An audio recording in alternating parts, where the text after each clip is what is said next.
¿Cómo te sentís, madrina? Bien. Gracias por preguntar.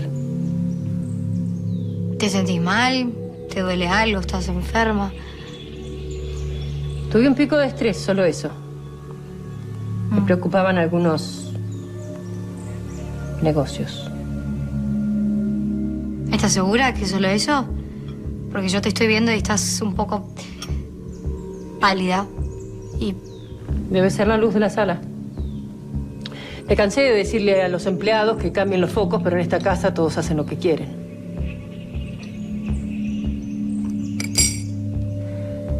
Algún día, todo esto va a ser tuyo. ¿Por qué me estás diciendo eso? Me estás asustando, madrina. No sé qué estás haciendo, pero me estás asustando. No te preocupes por mí. Yo estoy bien. Preocupate por el futuro. No podemos dejar nada librado al azar. No entiendo de qué estás hablando.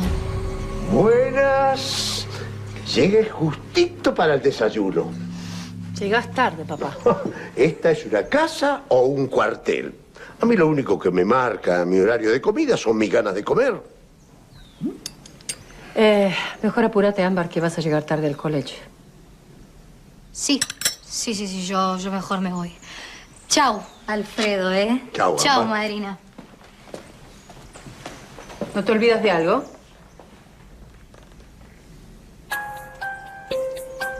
¿Qué es eso? No sé qué... ¿No me vas a dar un beso antes de irte?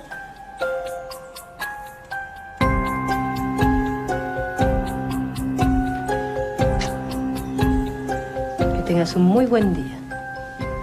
Gracias. Cualquier cosa que me llame, por favor. Chao, madrina. ¿Cómo amaneciste? Mejor. Siempre tan comunicativa. Mirá que yo hablo hasta con las piedras. ¿Dónde habrán ido mis genes?